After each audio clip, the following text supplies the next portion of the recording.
Sekarang kita belajar meresponnya, biar mental kita tetap sehat. Respon ini saya bagi dua, karena penting ada respon pada serangan pertama, awal, dan lanjutannya. Kalau lanjutan ini mulai tertib, tapi bagian awal lebih penting. Respon awal yang pertama apa? Itu kalimatnya menarik. Kamu hanya harus jatuh. Maksudnya apa? Berpikir yang ringan saja. Kamu hanya harus jatuh itu. Waduh, pacarku meninggalkanku. Alah yo, ditinggal pacar toh, ya enggak apa-apalah. Yo nikmati sajalah sakitnya, jatuh sebentar, yo nanti bangkit lagi. Kamu hanya harus jatuh saja. Syukur-syukur bisa ngatur posisi jatuh yang enak. Jadi alah wong jatuh saja kok. Atau sadarkan bahwa ya memang bidang ini kamu gagal, bidang yang lain banyak kok. Wong cuma itu aja. Itu kalau bahasa Gus Dur gitu aja kok repot. Nah, itu kamu hanya harus jatuh kan? Ya sudah, nikmati saja sebentar nanti terus ayo jalan lagi. Nah, kamu sedih kan? Ya nikmati sedihmu terus ayo bangkit lagi. Jadi kamu kan hanya harus jatuh. Nah, ya ini kalau diucapkan enak, cuma dijalani ya pening. Tapi ya memang rumus sederhananya itu. Biasanya yang nambah runyam persoalan itu kita mendramatisir. Sebenarnya bisa kok kamu hadapi, kamunya saja yang suka mendramatisir. Pak, pasangan saya itu segalanya bagi saya, Pak. Kalau tidak ada dia, dunia rasanya gelap, langit rasanya runtuh. Pasangan saya itu, kamu mendramatisir. Jadi, iyo, tapi kan sekarang kamu ditinggal. Ini kan sederhananya kan itu. Faktanya kan itu. Jadi, yo, hadapi itu. Jadi fakta konkretnya kan ini, makanya hadapi, jangan menghindar. Nanti tambah lama sembuhmu kalau kamu menyangkal terus. Wong kamu cuma harus jatuh kan, ya sudah jatuh saja terus bangkit lagi. Kemudian jangan lupa perhatikan dirimu. Jangan melakukan apapun yang merusak dirimu. Berarti apa? Akal sehatmu harus hidup. Terus yang keempat, penting juga, sudahlah tidak usah terlalu dibahas yang salah siapa. Gak usah menyanyi ini salah siapa. Biarlah yang lewat sudah lewat. Bikin cerita yang baru. Jadi lupakan, maafkan. Nah ini Pak enak saja ngomong, ini yang sakit yang nanggung. Lah yo ini tipsnya. Jadi biar kamu tidak sakit. Kalau respon awal selamat, biasanya karena lepas kontrol itu di awal. Kalau sudah, ayo disembuhkan pelan-pelan. Nah itu baru respon lanjutan tadi. Respon lanjutannya apa? Beri dirimu waktu. Tidak apa-apa kok butuh waktu. Ya diikuti prosesnya. Kadang-kadang kita yang agak mempressure mereka. Ayo segera lupakan, segera. Loh, tidak segampang itu. Untuk bisa melupakan. Ya kalau amnesia. Kalau masih sehat tidak bisa langsung melupakan. Tetap teringat terus, tidak apa-apa. Beri waktu dirimu. Tapi jangan berlama-lama. Memang tidak mungkin bisa langsung lupa. Lewati penyangkalan tadi ya, berarti sudahlah tidak usah menyangkal lagi, diterima saja. Dan berhenti bertanya mengapa itu terjadi. Terus maafkanlah. Nah selanjutnya apa? Teringat tidak apa-apa tapi jangan diingat-ingat. Beda ya, teringat dengan diingat-ingat itu. Diingat-ingat itu berarti sengaja mengingat. ya kamu tambah sakit nanti. Tapi teringat pasti iya, wong namanya pernah punya banyak kenangan indah, ya mesti saja teringat. Biasa saja, tidak apa-apa. Dia datang silahkan, mau pergi lagi silahkan, di pikiran loh. Pak, kok saya teringat dia, ya tidak apa-apa, diikuti saja. Nah, nanti pada saatnya ya lupa lagi, nanti kapan datang ingat lagi, lupa lagi, biar saja. Tapi jangan secara sengaja diingat-ingat. Kelihatan kok secara sengaja mengingat-ingat itu. Jangan-jangan kamu tiba-tiba stalking Instagramnya, ngecek YouTube-nya. Ya kamu tambah sakit nanti. Kalau ke situ-situ lagi, jangan-jangan dia posting sama pasangannya yang baru. Wah, tambah sakit lagi kamu. Kamu tidak berani posting pasanganmu yang baru, kamu tidak dapat. Atau yang kamu dapat levelnya di bawah yang ninggal kamu, misalnya. Sudahlah, tidak usah dipikir lagi, tidak usah mancing-mancing ke situ. Kemudian apa? Tetap merasa berharga, jangan minder, menjatuhkan value tadi sampai ke level FOS yang paling rendah, merasa dirimu tidak berharga. Engkau tetap berharga. Dia saja yang tidak tahu hargamu.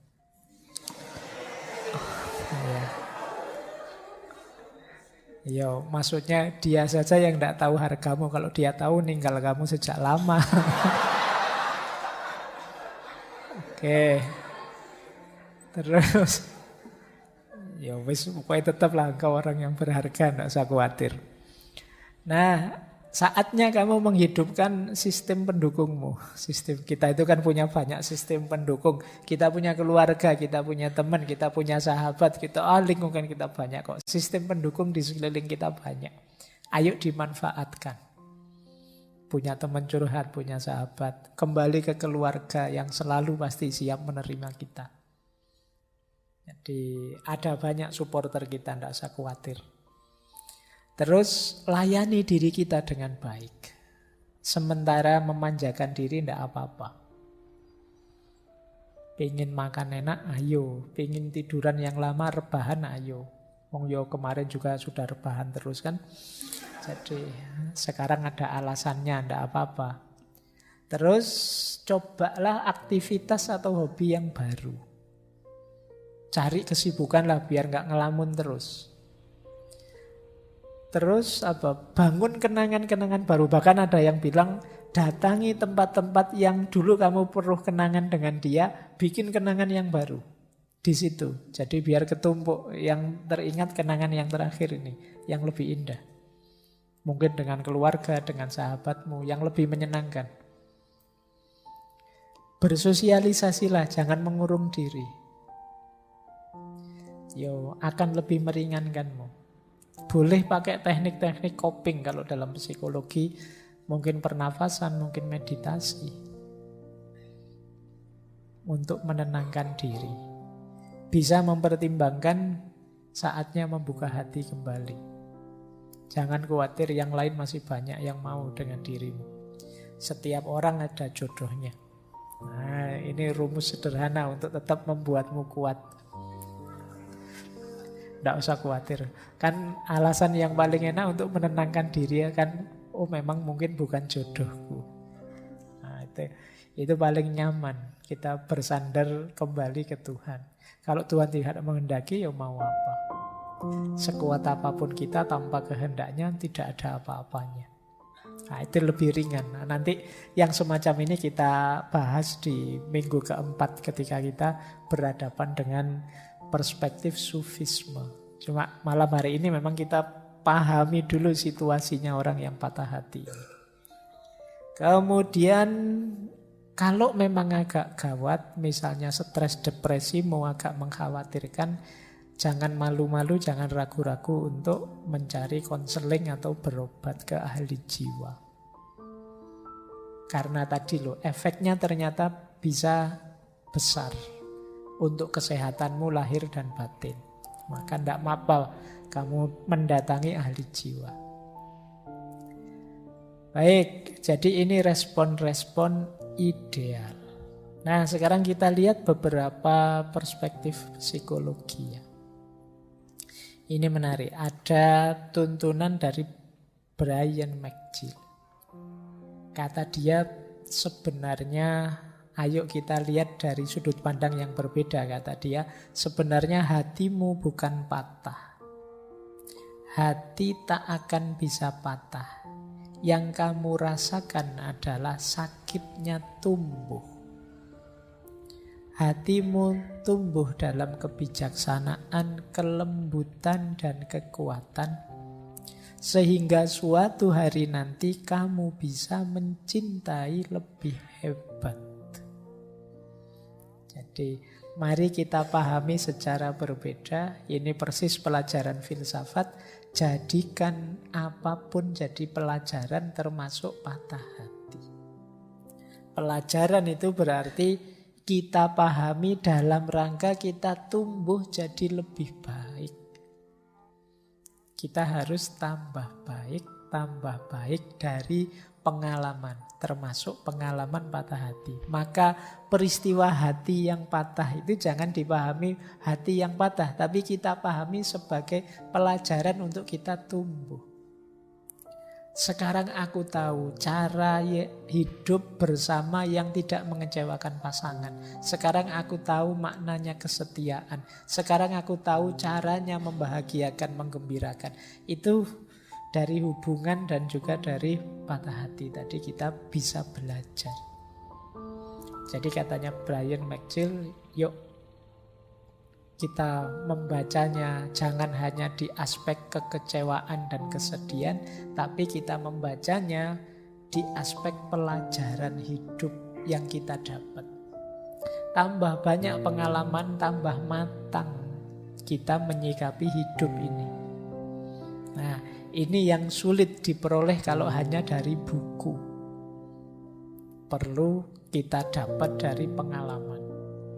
Jadi ini pelajaran menurut saya jadi strategi untuk kita biar tidak terjebak di situ-situ terus. Tapi kita mengambil sudut pandang yang berbeda bahwa penderitaan yang kita rasakan itu hakikatnya adalah pelajaran. Nah, ada lagi pelajaran dari Hemingway. Kata dia, the most painful thing is losing yourself in the process of loving someone too much and forgetting that you are special too. Kalian boleh tetap nyambung, boleh pisah, tapi tolong jangan kehilangan dirimu. Banyak orang yang saking melekatnya pada seseorang dengan alasan saking cintanya sampai dia melenyapkan dirinya, kehilangan dirinya. Jadi cinta berubah jadi kompromi-kompromi. Asal engkau tidak pergi, aku rela berubah jadi apapun yang engkau inginkan. Ini namanya kompromi, bukan cinta. Atau kalau pasanganmu hanya mau mencintaimu dengan syarat dan ketentuan seperti iklan. Ya, itu kan kalau iklan itu kan begitu. Aku mencintaimu terus ada tanda bintangnya di bawahnya, syarat dan ketentuan berlaku loh. Itu bukan cinta, itu dagang. Jadi di antara kuncinya cinta itu bisa tegak, ya engkau jadi dirimu, dia jadi dirinya. Kemarin dulu kita bahas yang ini ya, ketika kita membahas Khalil Gibran. Jangan lupa masing-masing kalian itu istimewa. Justru istimewanya terletak dalam perbedaan. Jadi kunci mencintai itu kan salah satunya ada respect, saling menghargai. Jadi kalau ada cinta yang membuatmu kehilangan dirimu dalam proses mencintai itu, sebenarnya itulah the most painful thing, kata Hemingway. Itu yang paling menyakitkan. Cinta itu sebenarnya mendukungmu untuk semakin eksis jadi manusia, seperti minggu depan kita bahas. Tapi justru cinta bisa melenyapkanmu. Nah, ini yang paling menyakitkan. Kamu tidak ada lagi. Kamu memasrahkan dirimu sepenuhnya pada yang engkau cintai, sesuai keinginannya, sesuai perintahnya, sesuai kehendaknya, ya selesai, kamu kehilangan dirimu. Dan sebenarnya itulah yang paling perlu disesali. Ini kata Hemingway. Nah, ini pelajaran selanjutnya. Jadi patah hati itu natural saja, karena yang bertemu itu bisa cocok, bisa tidak. Perpisahan itu niscaya. Tapi semoga kalian tidak kehilangan diri, tidak berkompromi. Nah, ini juga ada kalimat, air mata yang mengalir untuk orang lain itu bukan tanda kelemahan, tetapi tanda hati yang jernih. Nah, ini oke ya. Jadi apa, kalau patah hati tidak usah malu-malu, nangis saja tidak apa-apa. Justru itu menunjukkan ya kalian memang tulus mencintainya. Makanya ketika berpisah sakit. Nah, ya yang cowok juga tidak usah malu-malu, kalau pengen nangis ya nangis, tidak apa-apa. Kenapa? Ya mosok kamu bisa terus ketawa. Itu berarti tidak cinta, tidak tulus tadi. Bisa terus nyukur-nyukur ke, yo rasain lu, enggak lah. Kalau memang tulus kemarin mencintai, berpisah itu memang sakit. Tidak apa-apa menangis, karena tangisan itu bukan pertanda bahwa kamu lemah, tapi pertanda bahwa kamu tulus. Jadi wong manusia itu makhluk makna. Apa-apa ya kamu maknai yang positif lah. Tangisan dimaknai sebagai ketulusan. Nanti perpisahan dimaknai sebagai takdir atau barokah atau apalah, monggo. Nah, itu kan lebih meringankan hatimu daripada kamu maknai sebagai bencana. Atau maknai seperti tadi, begitu diputus, oh ini berarti Allah sedang memberiku pelajaran tambahan. Aku harus nyari pelajaran lagi ke yang lain, tidak hanya pelajaran ini. Nah, itu lebih meringankan. Jadi ini quotes yang ini mengajarkan kita untuk memberi makna yang positif saja. Baik. Nah, ternyata kata Josh Harris ini yang tadi punya quote sebelumnya, ada yang lebih menyakitkan dibandingkan patah hati. Waiting hurts, forgetting hurts, but not knowing which decision to take can sometimes be the most painful. Menunggu itu menyakitkan, melupakan juga menyakitkan, tetapi tidak tahu mana yang harus aku lakukan, aku putuskan, itu biasanya kadang-kadang jauh lebih menyakitkan. Berarti apa? Situasi tidak jelas itu lebih menyakitkan. Kamu itu masih cinta padaku apa pingin pisah? Nah, kalau masih cinta kok begitu, kalau pingin pisah kok begitu, tidak jelas. Aku harus melupakanmu atau menunggumu, itu tidak jelas juga, itu jauh lebih menyakitkan. Nah, yang pengalaman mesti ngerti lah. Seperti apa digantung tidak jelas. Nah, oke, baik. Ini beberapa quotes. Apapun yang terjadi saat kalian patah hati, 4 hal ini jangan hilang. Kalau hilang bencana, double. Yang pertama apa? Badan sehat. Yang kedua akal sehat. Yang ketiga makna hidup. Yang keempat moral, akhlak. Patah hati bukan alasan kalian boleh melakukan apa saja, termasuk yang nabrak norma-norma moral, akhlak dan adab. Jadi kalian boleh ngapain saja untuk melampiaskan, mencari hiburan, tapi jangan nabrak norma. akhlak dan adab. Jangan kehilangan makna hidup dan tujuan hidup.